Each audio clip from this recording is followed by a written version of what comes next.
light that flame, put on that oven, put on that apron, and let's go.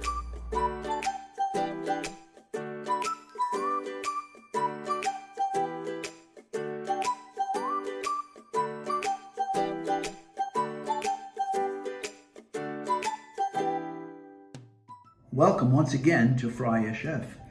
And doesn't it look a little bit like Christmas to all of us?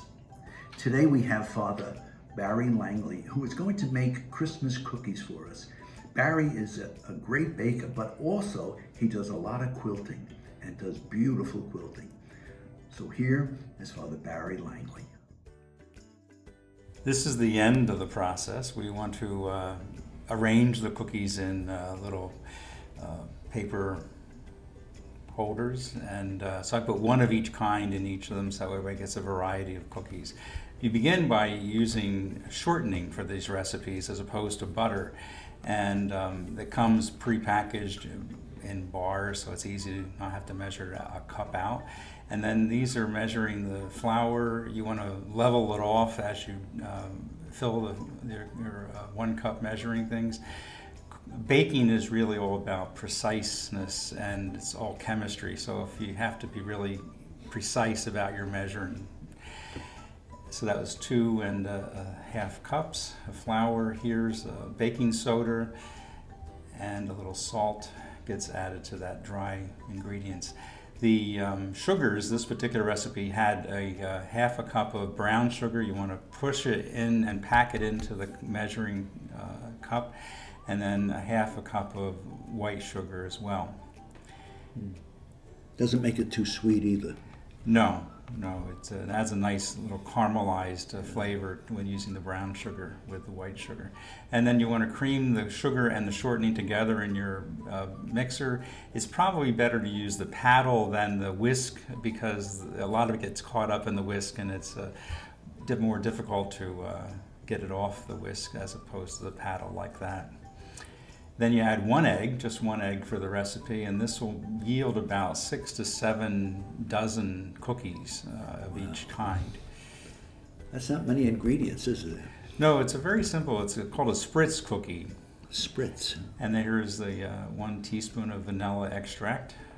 Goes in with the egg. And then you want to mix that together. The other recipes called for lemon juice. It was a lemon flavored cookie, so that was the bottom screen there. And you mix that together really well, thoroughly, get it all mixed in. And it's usually at this point that I will add food coloring if I'm going to make them different colors. The top screen we see red, and the bottom screen we see yellow, just to add some brightness to the natural color of the dough. So make that thoroughly mixed in, and then you'll add in the dry ingredients. You can do it all at once if you have a good sized mixer like that, and start off slow, otherwise you'll end up with a cloud of flour everywhere. There's not much liquid, is there? No, it's not. It's really just the shortening and the egg. And the egg, yeah. And it comes up with this really terrific dough-like, almost like Play-Doh consistency. And that's exactly the kind of consistency you want, because when you stuff it into the cookie press like that, you've already loaded in the bottom of the cookie press the die you're using. This one here is the Christmas trees.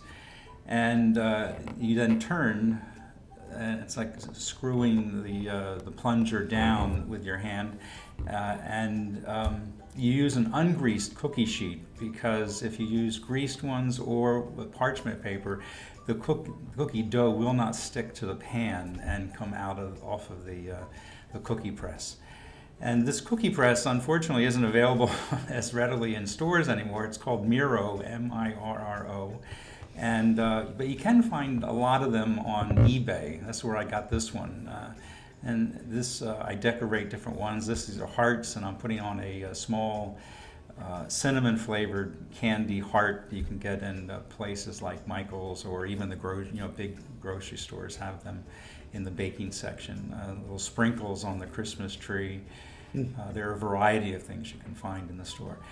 And we put them in the oven. Our oven here at the Friary is one of these great convection ovens, and it's convection all the time, either with just heat or steam. So with a convection oven, you lower the temperature down about 50 degrees because the forced air cooks things much faster than you would in a regular oven. What do you put it on in a regular oven? In a regular oven, you want to cook them at 350. 350. Okay. And certainly keep your eye on them because they can get burnt, and so just really check to make sure they're cooked when you take them out and they're not too crisp.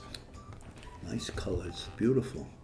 And again, for a presentation, you can put them in these cupcake liners. If you're going to box them in tins, you might want to make more than 3 types. There are all about a dozen different shapes you can get with the cookie press, with dogs or camels, stars, other kinds of things. But we just had the 3 lemon cookies and the Christmas trees and the hearts. And so I put one of each kind in each of them so everybody gets a variety of cookies. Barry, thanks very much. It's a great recipe, and I hope you enjoy it. Please try them. Try the red ones. The red ones are just delicious. So, thank you again. We all wish you a very blessed Christmas and hope to see you at the next show.